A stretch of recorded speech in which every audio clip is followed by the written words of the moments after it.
नमो सिद्धाणं नमो ऐर्याणं नमो वज्रायाणं नमो लोये सव्यसाहुणम् वन्दितु सव्यसिद्धे ध्रुवमचलमणो अमं गदिं पत्ते वोच्यामि समय पाहुड मिणमो सुध केवली भणिदम् नमः समय साराय स्वानुभूत्या चकासते चेत् स्वभावाय भावाय सर्वभावान्तरच्छिदे जिन स्वानुभूति से केरी मम स्वानुभूति मधिगिरि श्री विमल धारा जैन श्रुत आनंद अमृत से भरी समता प्रवाह बहावती रागादि विकल्प तोड़ी के माँ सरस्वती प्रतिभाव वंदन दृष्टि निज में जोड़ी के दृष्टि निज में जोड़ी के। ग्रंथराज समय सार जी यहाँ विराजमान हैं। श्रीमद् भगवत कुंद कुंदाचार्य देव प्रणीत यह अद्भुत अनमोल ग्रंथ हम सब के महाभाग्य से आज भी ज्यों का त्यों उपलब्ध है। बातें सरल भी है और सरस भी है। सरल है बातें, सरस है, उपयोगी है, समझने योग्य हैं। अपेक्षाओं को नहीं समझें तो समझ लीजिए बंटा ढार है। अपेक्षाओं को नहीं समझा तो समझ लीजिए मारा गया। क्योंकि कहीं कुछ और कहीं कुछ, ये समय सार में तो ऐसी उलट फांसियाँ बहुत है। समय सार में इस प्रकार की उलट फांसियाँ बहुत सारी कही गई है। समझ लो तो निहाल हो जाएं और नहीं समझो तो गड़बड़ हो जाए, बस ऐसा है। माने समय सार की जो अद्भुत बात है, ये कुछ अपूर्व बातें समय सार के अंदर जो कही है, बस उन्हीं की थोड़ी बहुत चर्चा चल रही है। यहाँ जो प्रकरण अपना चल रहा था, उस प्रकरण में द्रव्य कर्मों का कर्ता कौन है, ये बातें बतलाई जा रही थी। द्रव्य कर्म कौन कर रहा है, और ये कहा कि द्रव्य कर्मों का कर्ता चेतन नहीं है, द्रव्य कर्मों का कर्ता अचेतन है, माने पुद्गल है, क्योंकि पुद्गल ही उस रूप से परिणमित होता है। तो फिर साहब शास्त्रों में तो लिखा है आत्मा कर्म करता है, आत्मा कर्म बांधता है। क्या शास्त्रों में तो लिखा है इस तरह का कि आत्मा ने ही कर्म किए, आत्मा ने ही कर्म बांधे, आत्मा ने ही उनको छोड़ता है, आत्मा ही निर्जरा करता है, आत्मा के आश्रम बंद होता है। ये सब बातें लिखी तो है शास्त्रों में, ये सब लिखी है। तो कुंद कुंदाचार्य देव कहते हैं ये सब बातें व्यवहार से कही गई है, और ये सब बातें व्यवहार से ही लिखी गई है। और व्यवहार भी किस तरह का है, एक तो उदाहरण दिया, रण में लड़े भट्ट। रण में योद्धा लड़ते हैं और युद्ध राजा ने किया, ये बात कही 106 नंबर गाथा में। और 108 नंबर गाथा में एक और सुंदर एग्जाम्पल दे दिया, जिसमें ये कहा गुण दोष उत्पादक कहा ज्यों भूप को व्यवहार से। माने राजा को भी प्रजा में होने वाली घटनाओं का, गुणों और दोषों का हेतु कहा जाता है, कर्ता कहा जाता है, व्यवहार से कहा जाता है। गुण दोष उत्पादक कहा जो भूप को व्यवहार से, त्यों जीव पुद्गल द्रव्य का कर्ता कहा व्यवहार से। माने जीव को भी पुद्गल द्रव्यों का कर्ता उसी प्रकार व्यवहार से ही कहा जाता है। ये सब बातें हुई, यहाँ गहराई से हुई, तर्क वितर्क पूर्वक हुई, युक्ति पूर्वक हुई। कल तो 107 और 108 नंबर गाथा में प्राप्य विकार्य और निर्वृत्य की चर्चा भी कर ली थी। प्राप्य विकार्य और निर्वृत्य ये कहाँ लागू होंगे, बोले जहाँ व्याप्य व्यापक संबंध होगा वहीं लागू होंगे। तो फिर चलिए कोई बात नहीं, इतना तो सिद्ध हो गया कि यह जीव, यह चेतन, यह आत्मा, ये पुद्गल कर्मों का कर्ता धर्ता नहीं है। लेकिन फिर भी तो फिर कौन है? ऐसा होता है ना। ये पेंसिल किसकी है? आपने उठाई, किसी ने पूछा पंडित जी ये पेंसिल आपकी है क्या? मैंने कहा नहीं नहीं मेरी नहीं है। फिर किसकी है? फ़ोन उठाया आपने, रखा हुआ दिखा, आपका है? मैंने कहा नहीं। किसका है फिर ये? किसका है? किसका है? अरे तो तुम्हें क्या मतलब है किसका है? लेकिन वृत्ति इसी प्रकार की है, माने इस जीव की, जब इसे इस बात का पता लग गया कि कोई किसी का कर्ता नहीं है, द्रव्य कर्मों के हम कर्ता धर्ता नहीं है, ये बात सिद्ध हो गई, ये बात सामने आ गई, फिर भी शिष्य ये प्रश्न करता है कि साहब यदि द्रव्य कर्मों का कर्ता आत्मा नहीं है तो फिर इन द्रव्य कर्मों का कर्ता कौन है? कौन है इन द्रव्य कर्मों का कर्ता? देखिए यही बात कहते हैं, गाथा नंबर 109 से करेंगे चर्चा, लेकिन उसके पहले 63 नंबर का कलश और उसकी उत्थानिका में कुछ चर्चा की है। मार्मिक बात है, कुछ बात कह रहे हैं। 195 नंबर का यह पेज है, पेज नंबर है 195, 195। 63 नंबर का कलश और कलश के पहले की जो उत्थानिका की 4 लाइनें हैं उनकी चर्चा कर रहे हैं। अद्भुत है जी बातें। प्रश्न जो आपके चित्त में उठ रहा है ना, वही प्रश्न यहाँ किया है। आपके दिलो दिमाग में, आपके मन में जो विकल्प उठ रहा है, बस समझ लीजिए वही यहाँ भी आचार्य देव को लगा, ऐसा अमृत चंद्राचार्य देव को लगा कि इसका समाधान होना चाहिए। ये चर्चा तो लोगों के दिलो दिमाग में उठेगी। हम कर्म भी नहीं करते, हम कर्म भी नहीं बांधते, हमारे कर्म भी नहीं बंध रहे हैं, हम बांध भी नहीं रहे हैं, हम फल भी नहीं भोगते हैं कर्मों का, कैसे चलेगी ये बात? ऐसा लग रहा है पूरे कर्म कांड के ऊपर, पूरे गोमट सार के ऊपर प्रश्न चिन्ह खड़ा कर दिया लोहाड़िया जी। ऐसा प्रश्न चिन्ह खड़ा कर दिया उस कर्म कांड के ऊपर, ऐसा लगता है क्या बातें कह रहे हो साहब, जच नहीं रही है ये बातें, गले नहीं उतर रही है, समाधान करेंगे। ऐसा ही प्रश्न उठाया है 195 नंबर पेज। देखिए, यह सुनिश्चित हो जाने पर, क्या निश्चित हो जाने पर? यह सुनिश्चित हो जाने पर इस प्रकार के प्रश्न सहज ही उत्पन्न होते हैं कि यदि ऐसा है तो फिर इन कर्मों को कौन बांधता है? लो, निश्चित तो हो गया, ये सब निश्चित हो गया कि आत्मा द्रव्य कर्मों का कर्ता नहीं है। ये निश्चित तो हो गया कि आत्मा द्रव्य कर्मों का भोगता नहीं है। ये निश्चित हो गया कि आत्मा इनका कर्ता धर्ता नहीं है। तो ये निश्चित हो जाने पर प्रश्न सहज ही उत्पन्न होता है, तो फिर इन कर्मों को कौन बांधता है? ये कर्म आत्मा के साथ क्यों बंधते हैं? बांधता कौन है और बंधते क्यों हैं? कैसे बंधते हैं? ये प्रश्न इतने महत्वपूर्ण हैं कि इन्हें आचार्य अमृतचंद्र स्वयं कलश के रूप में उपस्थित करते हैं। जिस कलश में इस प्रकार का प्रश्न उठाया है उस कलश को पढ़ेंगे अपन यहाँ। वसंत तिल का छंद है, पद्यानुवाद भी पढ़ेंगे, 2 लाइन में सुंदर पद्यानुवाद भी है, चर्चा भी बड़ी सुंदर है, मार्मिक है।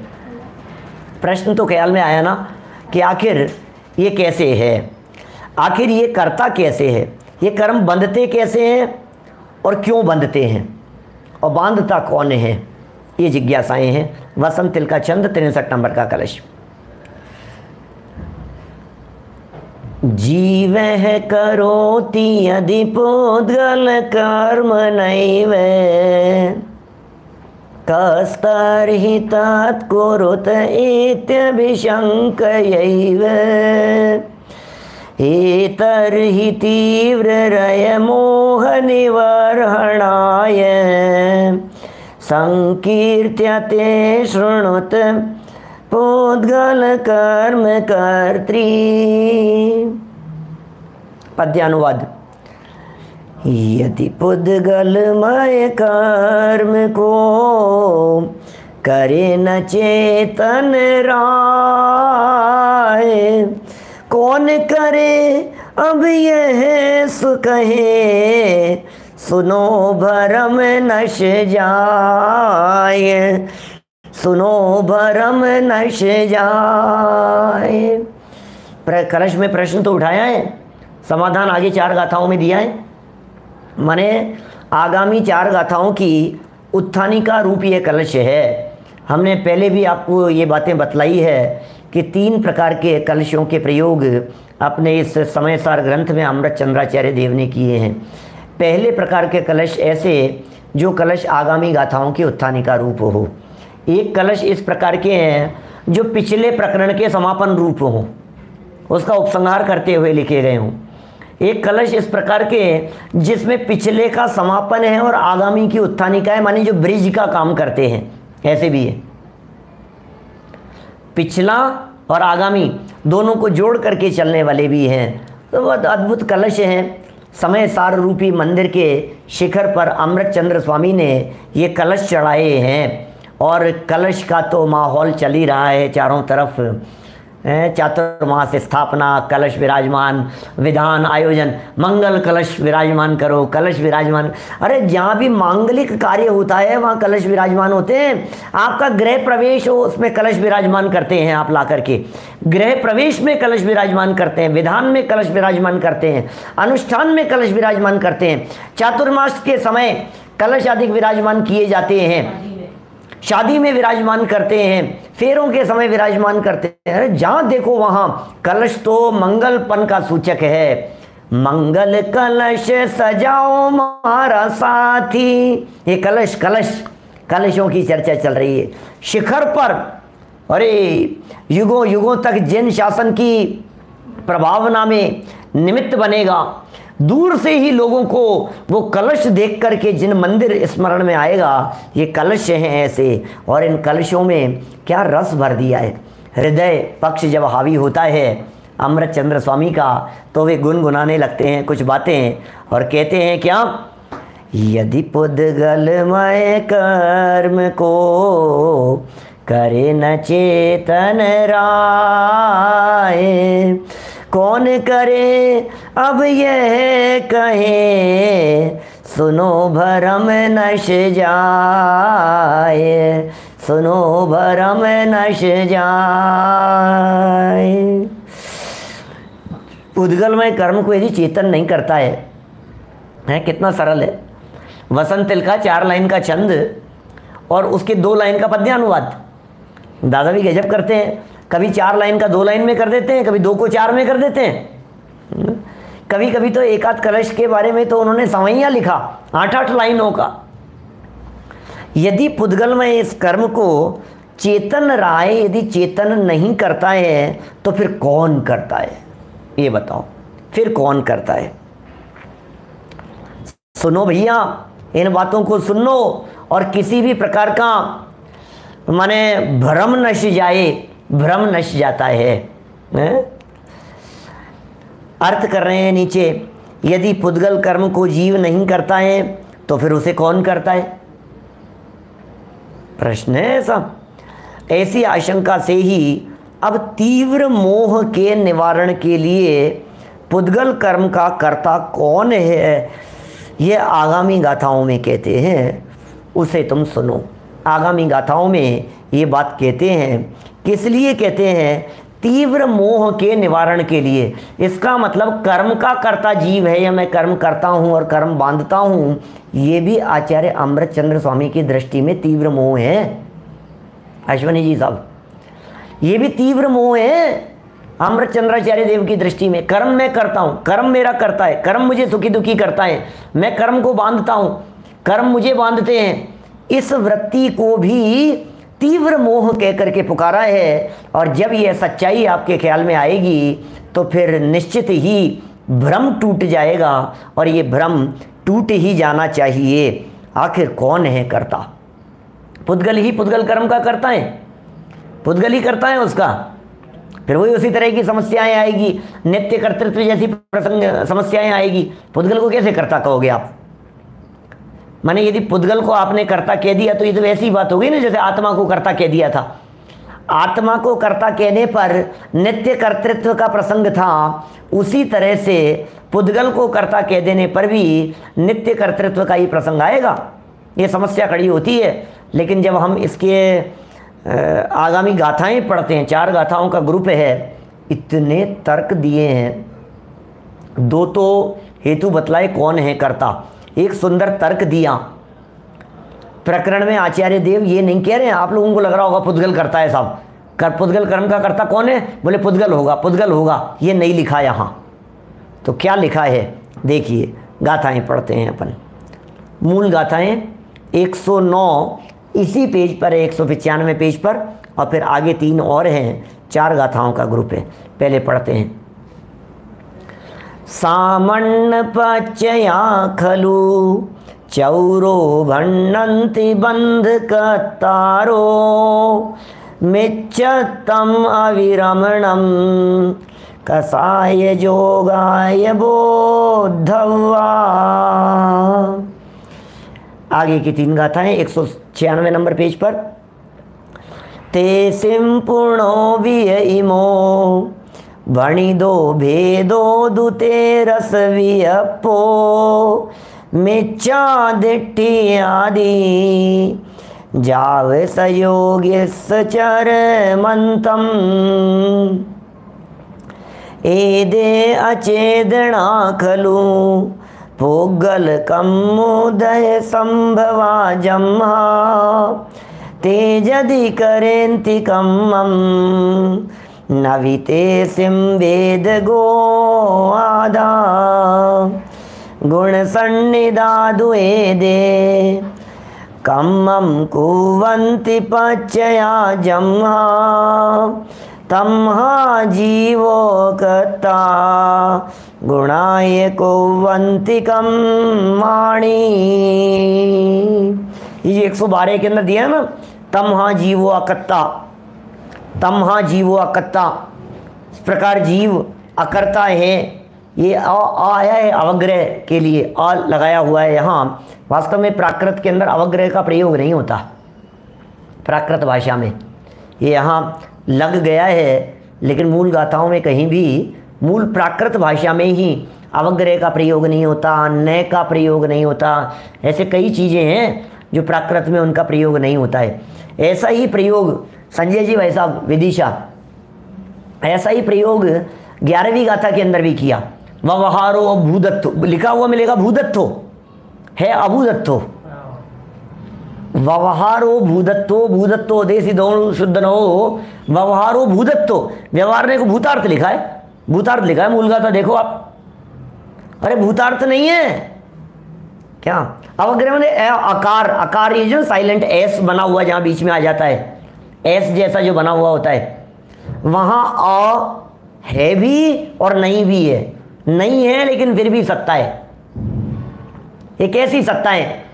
ये उसी प्रकार की सत्ता है जिस प्रकार की बात समझिए आप कहीं आयोजन में बैठे हुए हैं, सभा में कुर्सियों पर बैठे हुए हैं, और आप कहीं उठ करके चले जाते हैं, जाना है आपको 2 मिनट के लिए उठ करके, तो आप वहाँ अपना रुमाल छोड़ जाते हैं।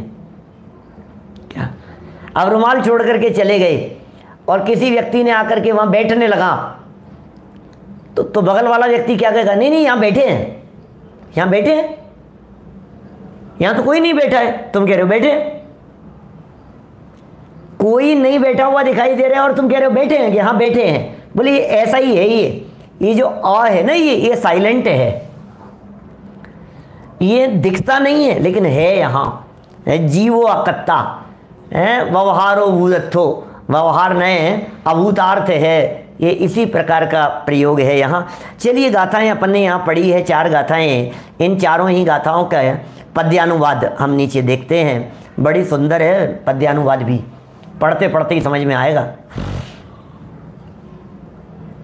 मिथ्यात्व अरु अविरमण योग कषाय के परिणाम है, सामान्य से ये 4 प्रत्यय कर्म के करता कहे।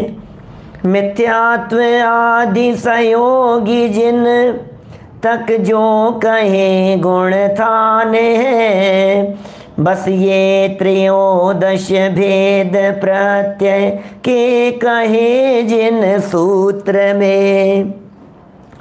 पुद्गल कर्म के उदय से उत्पन्न ये सब अचेतन, कर्म के करता है ये वेदक नहीं है आत्मा।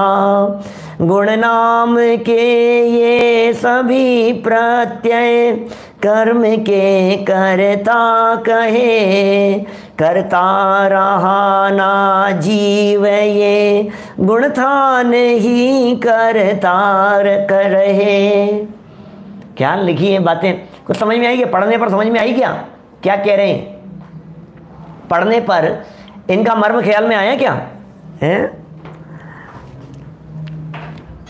मिथ्यात्व अरुआविरमण योग कषाय के परिणाम है। क्या क्या बातें हो गई? मिथ्यात्व, अविरमण, योग और कषाय। क्या छोड़ दिया इसमें? प्रमाद छोड़ दिया। बंध के कारण कितने शास्त्रों में कितने बंध के कारण कहे हैं? करणानुयोग के ग्रंथों में कितने बंध के कारण कहे हैं? कि 5। मिथ्यात्व, अविरति, प्रमाद, कषाय, योग, बंध, हेतवा। क्या? मिथ्यात्व, अविरति, कषाय, मिथ्यात्व, अविरति, प्रमाद, कषाय, योग, ये बंध के कारण हैं। प्रमाद को यहाँ छोड़ दिया। क्यों छोड़ दिया वैसा प्रमाद को यहाँ पर? क्या प्रमाद बंध का कारण नहीं है क्या? क्या प्रमाद आश्रव का कारण नहीं है क्या? क्या प्रमाद को आश्रव का कारण नहीं माने हम? मिथ्यात्व, कर्म का कर्ता कौन है? प्रश्न ये था, कर्म का कर्ता कौन है? प्रत्यय माने होता है कारण। ये 4 प्रत्यय माने ये 4 कारण ही सामान्य से कर्म के कर्ता कहे। गाथा का अर्थ ख्याल में आ गया होगा। मिथ्यात्व, अविरति, कषाय और योग, ये 4 ही कर्ता कहे हैं सामान्य से। किसके? बंध के कर्ता कहे हैं, कर्मों के कर्ता कहे हैं। सरल है बात। अभी 4 और 5 का चक्कर क्या है करेंगे चर्चा, टीका में आते समय चर्चा करेंगे, गैर भाव प्रबोधनी में चर्चा करेंगे। दादा ने की है चर्चा, टीकाकारों ने इसकी चर्चा की है। मैं यहाँ संक्षेप में यदि आपको कहूँ तो इतना कह सकता हूँ कि यहाँ प्रमाद का लोप नहीं है, प्रमाद को अन्य में गर्भित कर लिया है, बस इतना है। प्रमाद के 15 भेद इन्हीं में गर्भित हो जाते हैं। जो भी प्रमाद की चर्चाएं हैं ना, वो इन्हीं में समाहित हो जाएगी। इसलिए 4 कहे हो चाहे 5 कहे हो, एक ही बात जानना चाहिए। ये तो हो गए सामान्य से, कर्म का कर्ता सामान्य से, और कर्म का कर्ता कौन? विशेष। तो सामान्य से कर्ता तो हो गए मिथ्यात्व, अविरति, कषाय, योग। अविरमण माने अविरति, कषाय और योग। फिर 110 नंबर में क्या कह रहे हैं? मिथ्यात्व आदि संयोगी जिन तक जो कहे गुण थान है। बस ये त्रयोदश भेद प्रत्यय के कहे जिन सूत्र में। अब जब विशेष करते हैं तो 13 भेद हो जाते हैं। कर्म का कर्ता कौन? बोले 13 गुणस्थान। 13 गुणस्थान कि 14 गुणस्थान? गुणस्थान 13 होते हैं कि गुणस्थान 14 होते हैं? मिथ्यात्वादी सहयोगी जिन तक, मिथ्यात्व, सासाधन, मिश्र, अविरत सम्यक्त्व, देश विरत, प्रमत्त विरत, अप्रमत्त विरत, फिर अपूर्वकरण, अनिवृत्तिकरण, सूक्ष्म सांपराय, फिर उपशांत मोह, फिर क्षीण मोह और संयोग केवली। बस 13 ही। मिथ्यात्व आदि संयोगी जिन तक, मिथ्यात्व से लेकर के संयोगी जिन तक जो गुणस्थान कहे हैं, ये 13 गुणस्थान ही कर्म के कर्ता हैं। विशेष बात कही है ये। 13 तक ही क्यों लिया भाई साहब? 14वां क्यों नहीं लिया है? 13 गुणस्थानों की चर्चा क्यों की कर्म के कर्ता कहने में? क्योंकि बंध के जो कारण हैं वो मिथ्यात्व, अविरति, प्रमाद, कषाय, योग, यही तो है। अयोग है वो तो 14वां गुणस्थान। वहाँ योग ही नहीं है, वहाँ मिथ्यात्व भी नहीं है, अविरति भी नहीं है, प्रमाद भी नहीं है, कषाय भी नहीं है, योग भी नहीं है 14वें गुणस्थान में। 14वें गुणस्थान का नाम तो अयोग है, तो उसको बंध का कारण कैसे कहेंगे? ये जब कभी इस तरह की चर्चाएं उठी हैं क्या कि मिथ्यात्व बंध का कारण नहीं है, मिथ्यात्व बंध का कारण नहीं है, घबराना नहीं, उसको सत्य सिद्ध कर रहा हूँ। सत्य सिद्ध कर रहा हूँ माने मिथ्यात्व ही बंध का कारण नहीं है। क्योंकि बंद के 5 भेद कहे हैं ना धर्मेंद्र जी साहब, बंद के 5 कारण कहे ना मिथ्यात्व। अब यदि मिथ्यात्व को ही बंद का कारण कहें तो मिथ्यात्व के चले जाने पर बंद होना ही नहीं चाहिए, लेकिन उसके बाद भी होता है। तो किससे हो रहा है? अविरति प्रमाद कषाय योग से हो रहा है। फिर अविरति भी चले गई, अब तो बंद नहीं होता होगा कि अभी भी होता है? प्रमाद कषाय योग से होता है कि प्रमाद भी चला गया, कि अब बंद हो रहा है या नहीं, कि अभी भी हो रहा है? कषाय और योग से हो रहा है। अब कषाय चले गई, अब बंद हो रहा है कि नहीं? भले ही एक समय का हो रहा है, ईरिया पथाश्रव हो रहा है, अकषायो सकषाया अकषायो सांप्रदायिक एरिया पथी हो, लेकिन योग से एक समय का हो रहा है ना। बोले योग भी, योग चला गया तो बोले अब आश्रव है ही नहीं। तो असली कारण क्या रहा? एक बार हमारे अन्ना जी ब्रह्मचारी यशपाल जी साहब पावरफुल कौन इन 5 में, इसकी चर्चा करते हुए ऐसे बोले, मिथ्यात्व नहीं, सबसे पावरफुल योग। क्या? अब वो 90,000 वाला उदाहरण नहीं लगाना, हमारा 99,000 वाला, उस उदाहरण की चर्चा नहीं करना, वो तो पावरफुल है ही। लेकिन पता है बात क्या कही, लिखी भी है शायद उन्होंने अपने जो जीव जागा कर्म भागा में, या कहीं कोई इस तरह की चर्चा आई है। क्या बात कह रहे हैं सुनील जी सर्राफ साहब? इतनी महत्वपूर्ण बातें ध्यान देने योग्य है। क्यों इसको पावरफुल कह दिया? बोले इसको इसलिए पावरफुल कह दिया क्योंकि इसको ये सबसे पहले चले जाता है, इसलिए सबसे कमजोर। क्या? और जो सबसे अंत तक टिका रहे वो पावरफुल। क्या बोलो कौन पावरफुल है? अरिहंत परमात्मा भी जिस योग से मुक्त नहीं हो सके, अनंत वीर्य वाले भी जिससे मुक्त नहीं हो सके अभी, क्या अनंत वीर्य वालों के सामने भी जो टिका रहने की हैसियत रखता है, सामर्थ्य रखता है, वो कितना पावरफुल होगा। उस योग को पावरफुल कह रहे हैं। यद्यपि जिनागम में ही अन्य स्थानों पर उस योग को जली जेवड़ी वत कहा है, कषाय के बिना योग कुछ करने में समर्थ नहीं है। विवक्षाएं हैं जी जिनागम की, और क्या है? नाना विवक्षाओं से कथन है। अपेक्षाएं यदि नहीं समझो तो अनर्थ कर बैठो, अपेक्षाएं नहीं समझो तो गड़बड़ हो जाए। बोलो भावेश भाई, ख्याल में आ रही है बात क्या कह रहे हैं यहाँ? तो 13 को यहाँ कहा, मिथ्यात्व से लेकर के सहयोगी जिन तक जो 13 गुणस्थान कहे हैं, बस ये 13 ही प्रत्यय कहे हैं जिनेंद्र भगवान के सूत्र में। विशेष रीति से प्रत्यय माने बंध के कारण कहे हैं, आश्रव के कारण कहे हैं। पुद्गल कर्म के उदय से उत्पन्न ये सब अचेतन, कर्म के करता है ये वेदक नहीं है आत्मा। क्या? पुद्गल कर्म के उदय से उत्पन्न हैं ये सब अचेतन, ये पुद्गल कर्म के उदय से हैं, और कर्म के कर्ता हैं ये, यही कर्म के कर्ता हैं, और वेदक नहीं है आत्मा।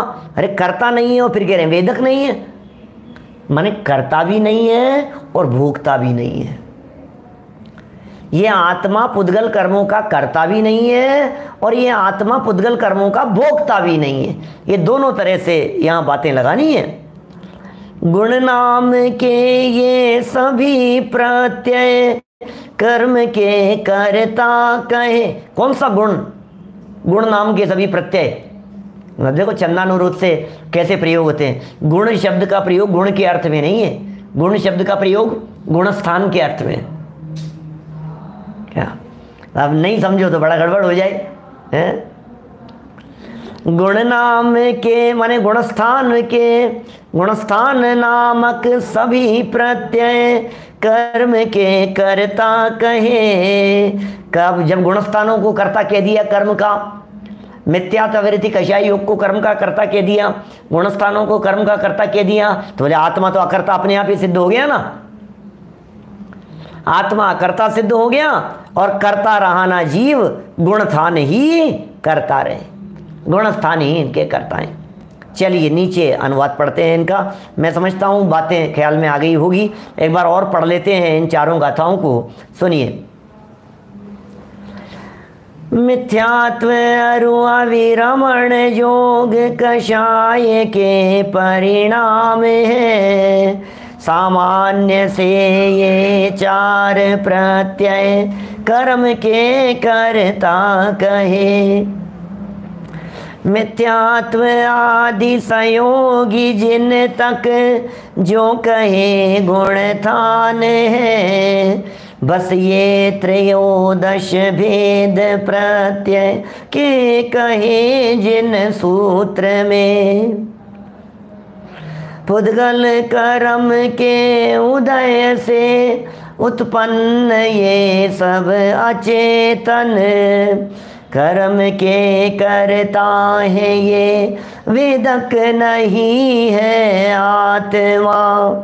गुण नाम के ये सभी प्रत्यय कर्म के करता कहे।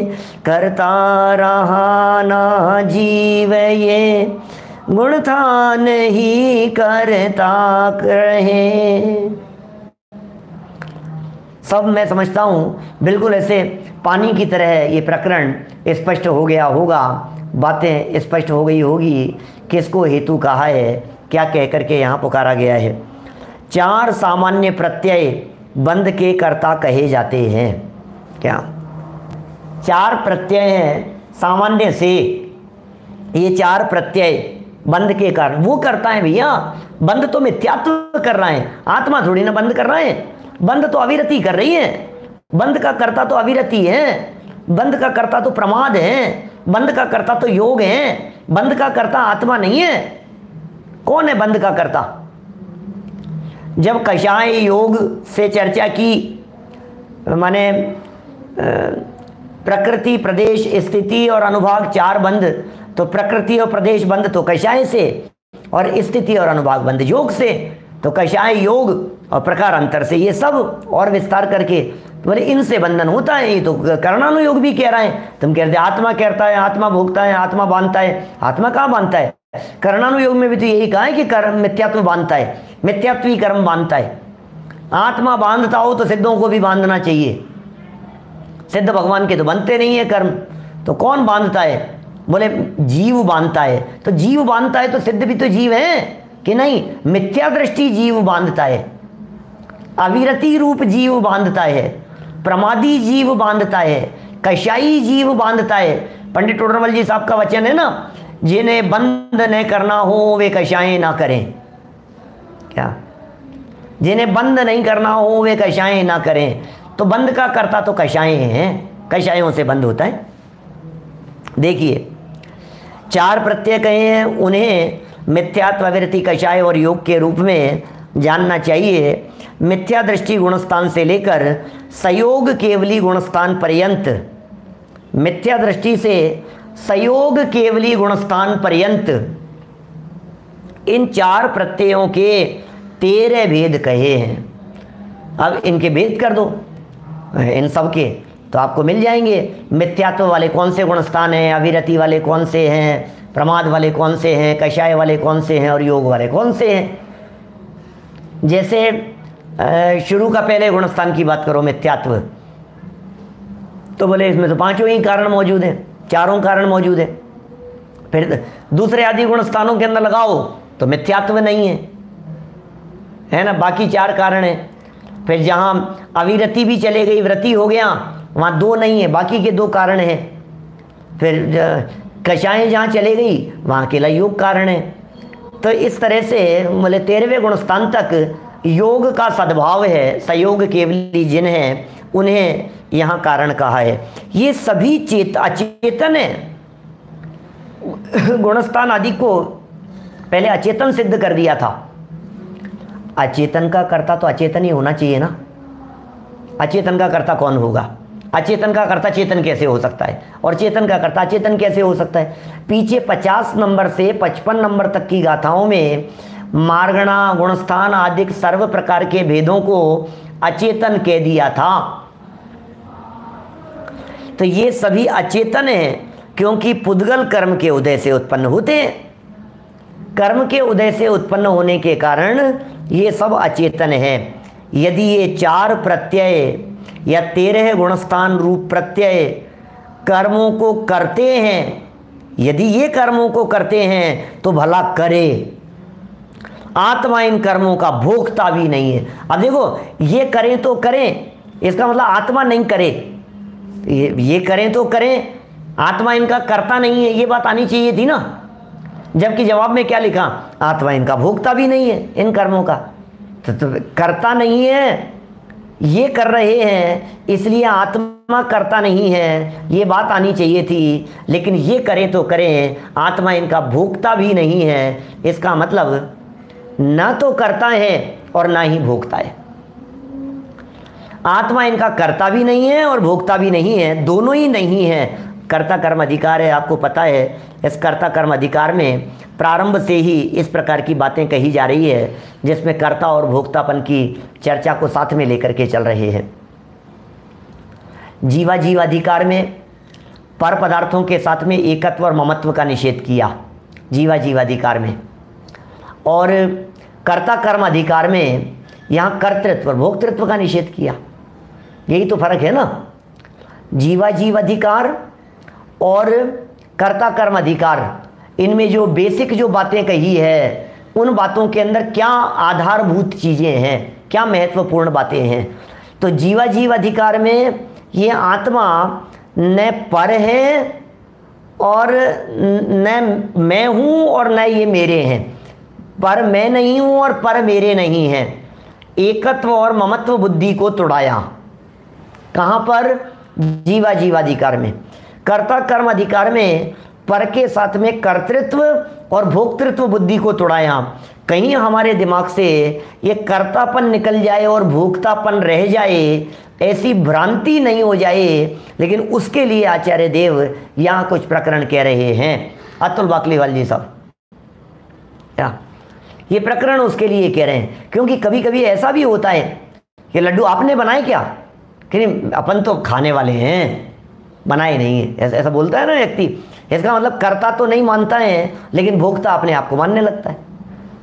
मैं कर्ता तो नहीं हूँ लेकिन भोक्ता हूँ। आचार्य देव कह रहे हैं तुम कर्ता भी नहीं हो और तुम भोक्ता भी नहीं हो, क्योंकि ये गुण नामक प्रत्यय, गुण नामक प्रत्यय मतलब गुणस्थान, गुण नामक प्रत्यय को कह रहे हैं गुणस्थान। ये कर्म करते हैं, ये गुणस्थान कर्म करते हैं, इसलिए जीव तो इन कर्मों का अकर्ता ही रहा और गुण ही कर्मों को करते हैं। जीव अकर्ता कह दिया, जीव अकर्ता सिद्ध हो गया और गुण को इन कर्मों के कर्ता कह दिया गया। गुण माने क्या है दीपेश जी? गुण माने गुणस्थान ही कर्मों के कर्ता हैं, ऐसा भी कह सकते हैं। सुनो जितेंद्र जी, वैसा मलकापुर वाले, ये जो गुणस्थानों को कर्ता कहा ना, कर्म का बंधन का कर्ता, इसको एक नए एंगल से लगाओ अश्विनी जी वैसा। इनको इस एंगल से लगाना चाहिए कि जिस जिस गुणस्थान में आप मौजूद हैं, उस गुणस्थान में उस गुणस्थान के योग्य कर्म बंधते हैं, ऐसा नियम है। समझ में आ गई बात? जिस गुणस्थान में व्यक्ति है ना, क्या उस गुणस्थान में, जैसे मिथ्यात्व गुणस्थान में है तो मिथ्यात्व गुणस्थान में मिथ्यात्व के योग्य कर्म बंधेंगे। चौथा गुणस्थान हो गया तो उस गुणस्थान में उस गुणस्थान जैसे कर्म बंधेंगे। छठा सातवां गुणस्थान है तो उस गुणस्थान में उस गुणस्थान जैसे कर्म बंधेंगे। तो बोले छठे सातवें गुणस्थान में दर्शन मोहनी क्यों नहीं बंध रहा है? श्रेणी चढ़ते समय दर्शन मोहनी क्यों नहीं बंध रहा है? कि नहीं बंधेगा, गुणस्थान है ना, वो गुणस्थान कर्म बांधता है, वो जो गुणस्थान होगा वही कर्म को बांधेगा। तो गुणस्थान ही उन कर्म के करता हैं। ऐसा एक नए एंगल से, इस दृष्टिकोण से भी सोचा जा सकता है। देखिए इन गाथाओं का भाव आत्मख्याति में इस प्रकार स्पष्ट किया गया है।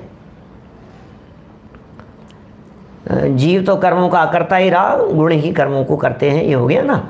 आत्मख्याति की टीका पढ़ रहे हैं। आत्मख्याति 197 नंबर पेज नंबर है 197। पुद्गल कर्म का कर्ता वास्तव में तो एक पुद्गल द्रव्य ही है। देखो भैया, क्योंकि पुद्गल है ना, तो पुद्गल का कर्ता पुद्गल को ही कहेंगे, पुद्गल का कर्ता जीव को नहीं कहेंगे। पुद्गल का कर्ता कौन? पुद्गल का कर्ता पुद्गल। चेतन का कर्ता कौन? बोले चेतन का कर्ता चेतन। जीव का कर्ता जीव, पुद्गल का कर्ता पुद्गल। अरे स्त्रियों के कार्य स्त्रियां करें, पुरुषों के कार्य पुरुष करें, सीधी सी बात है। अरे मैनेजर का काम मैनेजर करे और चपरासी का काम चपरासी करे, इसमें क्या हो गया? ये तो विधि का विधान है, सबको अपना अपना ही काम करना चाहिए। तो पुद्गल कर्म का कर्ता कौन है? बोले पुद्गल कर्म की बात कर रहे हो। यहाँ पुद्गल कर्म का कर्ता वास्तव में तो पुद्गल द्रव्य, यहाँ पुद्गल कर्म के भी दो तरह के अर्थ लगाए जा सकते हैं। वैसे आचार्य देव को यहाँ पुद्गल कर्म का अर्थ, यहाँ कर्म शब्द माने ज्ञानावरणादि कर्म ही अभिष्ट है। पुद्गल कर्म का कर्ता माने ज्ञानावरणादि का कर्ता, ज्ञानावरण दर्शनावरण मोहि अंतराय वेदनी आयु नाम गोत्र, ये है पुद्गल कर्म। और पुद्गल कर्म का अर्थ ये जो खाना पीना रोटी कपड़ा में ये सब जो दिखाई देते हैं, ये सब भी पुद्गल के कार्य हैं, इसलिए पुद्गल के कर्म कहलाते हैं। सुख दुख जीवित मरणोपग्रहाश्य, ये क्या है? पुद्गल के कार्य हैं। शब्द बंद सौक्ष्म स्थौल्य संस्थान भेद तमश्चाया तपोद्योतवंतश्च, ये सब क्या है? बोले पुद्गल के कार्य हैं। समझ में आ रही है पुद्गल के कर्म मतलब क्या है? कर्म माने कार्य भी कहते हैं। तो पुद्गल के कार्य उनका वास्तव में कर्ता तो पुद्गल द्रव्य ही है। तो ये बात तो पीछे छूट गई, जिनमें संयोगों का कर्ता, पर द्रव्यों का कर्ता, घर बार महल मकान का कर्ता, माने ये इन सब का जो कर्ता है, जय कुमार जी भाई साहब रतलाम वाले, इन सब का जो कर्ता है वो तो वही है। लेकिन यहाँ जो आचार्य देव को अपेक्षित है, क्योंकि गुणस्थान आदि को कर्ता कह रहे हैं ना उस कर्म का, तो वो गुणस्थान पुद्गल और गुणस्थान उनके कर्ता। तो देखिए पुद्गल कर्म का कर्ता वास्तव में तो एक पुद्गल द्रव्य ही है। उस पुद्गल द्रव्य के मिथ्यात्व, अविरति, कषाय और योग, ये चार प्रकार हैं। इसके कर्ता कौन है? ये चार प्रकार हैं। मिथ्यात्व भी है पुद्गल द्रव्य के, पुद्गल द्रव्य के चार प्रकार, पुद्गल की चार परिस्थितियां, मिथ्यात्व रूप, अविरति रूप, कषाय रूप और योग रूप। इन सबको समझाने की जरूरत नहीं है, फिर भी एक एक लाइन में सुन लो, क्योंकि इन सब की चर्चाएं कर्णानुयोग के ग्रंथों के अंदर खूब है और सब जानते हैं। मिथ्यात्व क्या है? मिथ्यात्व उल्टी मान्यता रूप मिथ्यात्व है। अविरति व्रत नहीं लेने रूप अव्रत का, अव्रत दशा ये अविरति है। क्रोध आदि ये सब कषायें हैं। और फिर योग, ये चार प्रकार हैं। योग चंचलता है ना, ये चार प्रकार के बंध के सामान्य हेतु होने से बंध के कर्ता हैं। क्या ख्याल में आ रही है बात? सामान्य हेतु होने से बंध के कर्ता हैं। फिर कह रहे हैं, आगे सुनो, इनको बंध के कर्ता कहने के बाद क्या कह रहे हैं? इनके ही भेद करने पर मिथ्यात्व से लेकर सयोग केवली पर्यंत 13 प्रकार होते हैं। इन्हें 13 गुणस्थान कहते हैं। मिथ्यात्व से सयोग केवली तक 13 गुणस्थान 14 होते हैं। और ये गुणस्थान जीव में नहीं होते हैं, अशुद्ध जीव के कहे जाते हैं। अशुद्ध निश्चयन ऐसे कहे जाते हैं, अशुद्ध उपादान से कहे जाते हैं। शुद्ध निश्चयन की दृष्टि से देखने पर जीव में गुणस्थान नहीं है। द्रव्य संग्रह की वो गाथा आपको याद आती होगी क्या? उसमें ये कहा जाता गया है, मग्गण गुण ठाणे ही है गुणस्थान, मार्गणा और गुणस्थान मग्गण गुण ठाणे ही है। 14 अवंतित है अशुद्ध नया, और विण्य या संसारी सव्य शुद्धाऊं शुद्ध नया। ये जो कहा है ना मिथ्यात्व, अविरति, कषाय, योग, इनको चार कहा है। यहाँ योग चार नहीं लिए हैं, योग चार की चर्चा नहीं की है। पहला मिथ्यात्व, दूसरा अविरति, तीसरा नंबर कषाय और चौथा नंबर योग। इस तरह से चार प्रकार लिए हैं यहाँ और गुणस्थान कह दी। और इन्हीं चारों का, जैसा मैंने अभी बतलाया ना, इन चारों का विस्तार करो तो मिथ्यात्व वाले गुणस्थान कौन से हैं, अविरति वाले गुणस्थान कौन से हैं, प्रमाद वाले गुणस्थान कौन से हैं, कषाय वाले गुणस्थान कौन कौन से हैं। जैसे पहले गुणस्थान से 10वें गुणस्थान तक कषाय वाले गुणस्थान हैं। योग के गुणस्थान कौन से हैं? चलो अभी देखो, उल्टा लगा ना, गड़बड़ हो जाएगी नहीं तो। अभी उल्टा चलो, योग वाले गुणस्थान कौन से? तो एकदम दिमाग में क्लिक करता है 13वां गुणस्थान। योग वाले गुणस्थान कौन सा है? 13वां। क्यों, हमारे योग नहीं है क्या? हमारे भी तो हैं। तो योग वाले 13 गुणस्थान, कषाय वाले 10 गुणस्थान, प्रमाद वाले 6 गुणस्थान। क्या? क्योंकि 7वां अप्रमत्त है। फिर अविरति वाले 5 गुणस्थान या 4 गुणस्थान, मिथ्यात्व वाला बोले 1 गुणस्थान। इस तरह से लगाओ उस चीज़ को तो बात ख्याल में आएगी। इन सब के भेद करने पर ये 13 प्रकार के हो जाते हैं, 13 गुणस्थान हो जाते हैं। विशेष भेद के विचार करने पर ये 13 कर्ताएं हैं। यहाँ आचार्य कहते हैं कि पुद्गल कर्म के विपाक के प्रकार होने से अत्यंत अचेतन, ये सब पुद्गल कर्म के विपाक हैं, विपाक के प्रकार हैं। ये पुद्गल कर्म के ही प्रकार हैं, पुद्गल कर्म के फल के ही प्रकार होने से ये अत्यंत अचेतन हैं। कौन? ये 13 गुणस्थान। ये 13 गुणस्थान चेतन नहीं है, ये 13 गुणस्थान अचेतन है। और अचेतन ही नहीं, अत्यंत अचेतन है, अत्यंत अचेतन। 13 गुणस्थान ये ही कर्ता होकर व्याप्य व्यापक भाव से पुद्गल कर्म को करें तो भले करें, इनमें आत्मा का क्या है? अरे ये 13 गुणस्थान या 4 प्रत्यय या 13 प्रत्यय, सामान्य से 4 प्रत्यय, विशेष से 13 प्रत्यय, अरे जो भी व्याप्य व्यापक भाव से पुद्गल को करें सो करें, आत्मा का क्या है इसमें? आत्मा तो सदा काल ही अकर्ताय है। इस तरह से अपन ने थोड़ी चर्चा की है। अभी टीका भी थोड़ी सी बाकी है और ज्ञायक भाव प्रबोधिनी की चर्चा भी बाकी है। कल इन 4 गाथाओं की चर्चा को अपन पूर्ण कर लेंगे। अभी की बात को हम यहीं विराम देते हैं। आप विचार करिएगा कि एक तो प्रमाद को किस तरह से गर्वित किया है, और दूसरा विचार कीजिएगा ये 13 गुणस्थान कहें। वैसे मैंने बता दी ये सब बातें, फिर भी विचार चिंतन होते रहना चाहिए। निज निधि निज में बताई है अनंत उपकार है, उसके लिए जनवाणी माँ को वंदना शत बार, वंदना नमो हरिहंताणम, नमो सिद्धाणम, नमो आर्याणम, नमो वज्रायणम, नमो